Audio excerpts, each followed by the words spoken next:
Come on, postseason.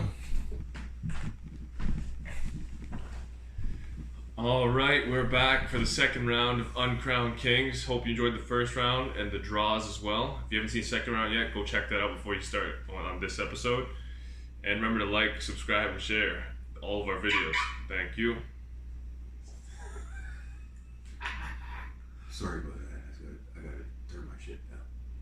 Oh yeah, turn it down. 0 works. 0. No volume. That works. Your beer's not even open, bud. So anyways, back to, the content we're trying to make over here. Okay, we're back. We got Tommy the Duke Morrison with a record of 48-3-1 and 42 knockouts. With notable victories over George Foreman and Razor Ruddock. And George Chuvalo with a record of 73-18-2 and 64 knockouts, with notable wins over Jerry Quarry and Cleveland Williams, both of which are in this tournament, which is interesting. For the tail of the tape, I'm going to turn it over to Reese. All right. So the tape.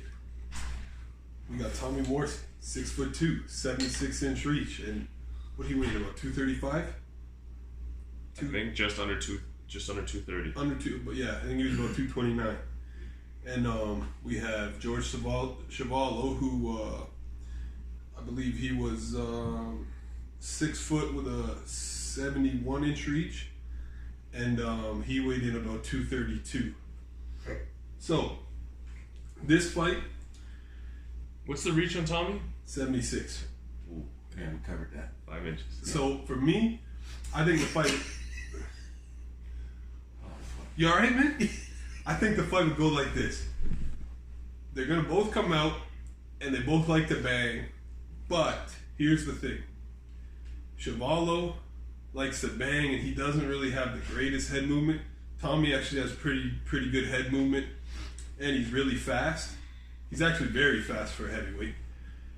Plus, he's got a good jab and solid boxing skills that you don't actually, like boxing from the outside, you don't see him use it a lot, but he has them.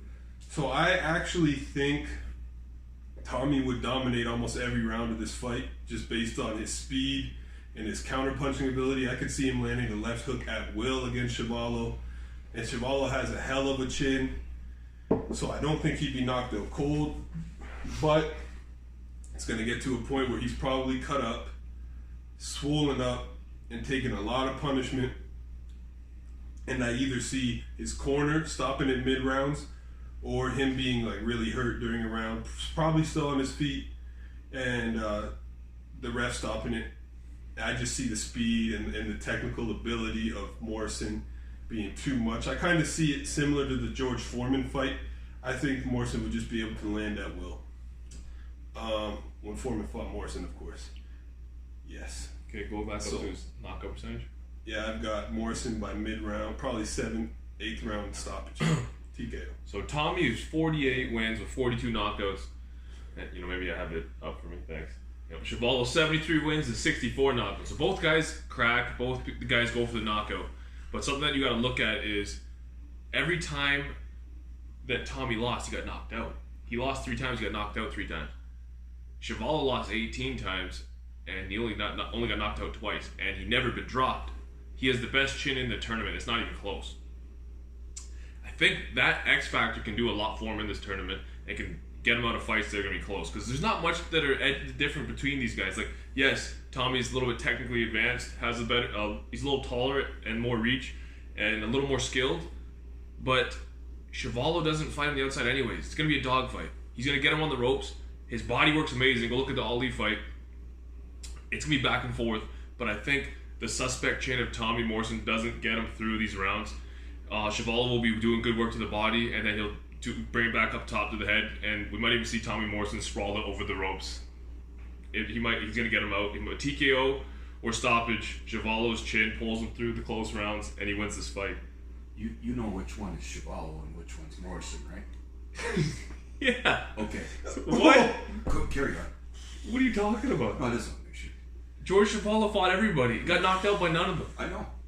So, yeah, Chuvalo's chin gets him through the tough rounds, the early rounds when Tommy's landing his left hook and whatnot. Mm. And he gets him on the ropes, does work, and he TKOs him. That's how it's going to go down. Mm-hmm. Now hurry up and explain the same thing that I just said. That's what you're going to do now. That's what you have to say, right? Okay. We got Tommy the Duke Morrison and George Chuvalo. This is going to be... what? Just be honest, man. Let's talk about the mutilation. This is going to be a war. It's going to be... The ring, let's say, is 20 by 20. It might as well be 3 feet by 3 feet. They are going to be toe-to-toe, heads buried on each other's chest.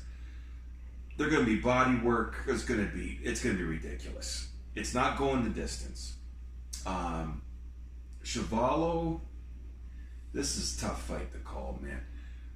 I say there's Tommy's going to probably try to start with his boxing ability, but he's a warrior, and he's going to get lured into a dog fight by Chuvalo, because that's what Chuvalo loves, and so does Morrison.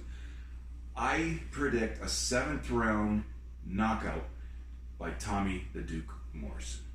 Excuse me? He's never been knocked out in his life. Exactly. He's fought harder hitters than Tommy Morrison. Battle of the Hopes. He's fought I'm gonna be harder completely hitters than honest. Tommy. He's not getting knocked out. He's getting knocked out. What are you talking? Too much speed. Okay. The dudes that stopped him weren't even that fast. Let's be honest. Frazier and Foreman aren't as fast as Tommy Morrison. They fought in. Being honest. They fought in like. They took time off in the fights. Basically, they wouldn't be on him 100%. Like Ollie was a boxer. Foreman, he's not like on you all the time. Shavers. What about Did Shavers? he fight Shavers? No, he didn't fight Shavers. think Okay. so. Yeah, Foreman didn't throw combinations like Morrison. Norton, same thing. He doesn't maul you like a brutal puncher would. You know what I mean? I don't know how they came up with knockout. That's mad. I said TKO. I say okay, 9th round. So if I think a guy's getting mangled, just mangled, tomato soup, Campbell soup, do you really think the ref is going to let it go on? I don't think he's getting mangled like that. Anyways, That's what I the think. decision is what? So you have TKO. TKO. 7th, 8th round TKO by Morrison. TKO. So the Duke moves on, aka Tommy Gunn, and apparently the man who's ever been knocked out in his life is getting knocked out. No He's been disrespect. TKO'd in his life, so I'm saying he's getting TKO'd. TKO. No disrespect to Chuvalo. No disrespect. Styles make fights. I think Morrison's a horrible style. I think it's going to be tomato soup. Tommy moves on. We're up. Oh, shit. Easy. Oh fuck. Fuck. All right, and this time we got Merciless Ray Mercer with a record of 36-7-1 and 26 knockouts, with notable victories over, Tim Witherspoon and Tommy Morrison, who's also in this tournament. And in this corner, we have Irish Jerry Quarry with a record of 53-9-4 and 32 knockouts, with notable victories over Floyd Patterson and Ron Lyle. What the fuck? We good? Holy We're good. fuck. Okay. Don't make me grab your nuts. Tail of the tape, please. We got what the Ray Mercer comes in at 6'1" with a 77-inch reach. It's actually that's a long reach for a 6'1" dude, and he often weighed in about 235-ish, just a bit above that sometimes. Jerry Quarry came in at 6 foot even with a 72-inch reach. And was usually about 195 pounds. Yeah, he didn't even weigh in at 200 sometimes. So we got a 5-inch reach advantage and a 1-inch height advantage, both for Mercer. This fight. How much? 40-pound weight advantage? Yeah, about a 40-pound weight advantage for Mercer. So I actually think Quarry at the beginning of the fight, for the first 3-4 rounds, he might actually be doing decent work because he had good footwork and he had a good jab and pretty good hand speed.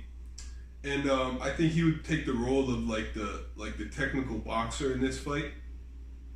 And I could see Mercer stalking him. And I think it would be a little bit like the Lennox Lewis Mercer fight. You'll see Quarry trying to fight on the outside and Mercer really trying to cut the ring off and get inside on him. But I think eventually Mercer's going to catch him because Mercer's going to probably be going to the body from the start of the fight, and eventually he's going to catch Quarry, and just the tides are going to turn when Quarry starts to tire, and because he's having to move so much. Maybe about the 4th, 5th round, you're going to see maybe Mercer even drop Quarry. Quarry probably get up, and I see Mercer finishing the job within the next 2-3 rounds, based on breaking him down with the body work and coming back upstairs and just the constant pressure he's going to put on. But like I said, I could see Quarry doing decent boxing in the first few rounds. But I'd say I've got Mercer probably 7th, 8th round TKO. Okay, so Mercer has a 59% knockout ratio, and Quarry's is only 48.5. Neither of them's huge, but when you're looking at an undersized heavyweight, and he's already got not even 50% knockout ratio, that spells all kinds of problems for me in a heavyweight division, in a tournament of great fighters. I don't see this fight going long, to be honest. This might be the biggest mismatch we've had so far. I think Ray Mercer is the superior boxer. Even he doesn't look to box, but when he wants to box, he can box. Again, look at his Olympic gold medal. That's an example right there for yourself. He'll be jabbing him until he gets him on the ropes, and then he's gonna be landing right hand bombs, and it's gonna be over within 3 or 4 rounds. I don't see this thing lasting very long. Quarry's tough, very tough. He got out of the first round for a reason, but he's taking on Ray Mercer, man. I don't see what he opposes. The thing about this is Quarry doesn't have the power to hit him with something to make him not just walk through the fire. He will just walk through everything he's throwing at him, and then put him on the ropes, right hand, probably left hook to the body, and it's over. And he's going to slip a lot of course. So 3 or 4 rounds, and it will be knockout. Like, bad. He's down on the canvas, and either his corner throws in the towel, or he gets back up and gets dropped again, and the fight's over. Okay. Nice. So you got what round? 4th round knockout, merciless Ray Mercer. And Reese? 7 or 8 TKO. Okay. I think this fight is going to start with, I don't think there's going to be much tactical going on early, because Quarry's going to know he can't win a boxing match against Mercer. And Mercer, in my opinion, can win a boxing match or a slugfest against Quarry. Mercer, I think, is going to go right at Quarry, and it's going to be lights out probably about early round 3. Like, early round 3. I'm talking a 10 count, unfortunately. Ooh. It's going to be an earlier version of the Tommy the Duke Morrison. My exact fight. Yes. Is what's going to happen in that. Except Quarry doesn't have the long hair to flop around in the wind like Tommy did. He's going to get, nothing against poor Jerry Quarry, God rest his soul, but if they were to meet up in their primes, merciless Ray Mercer would destroy him. So this one's quick. Early. This was a unanimous. Ray Mercer show any mercy? No, vicious. But he would hope he gets back up. He wants to hit him again. So I had round 4. You had round 3. You had round 7. 7, 8. So we have, before the first half of the fight, Jerry Quarry is unconscious. Anything else? No, that's that'd be nice. That'd be like a Hagler Hearns, but more one-sided. No disrespect to Jerry Quarry, but he gets knocked out in this fight. Yeah. All right, Mercer moves on. We're out. Easy.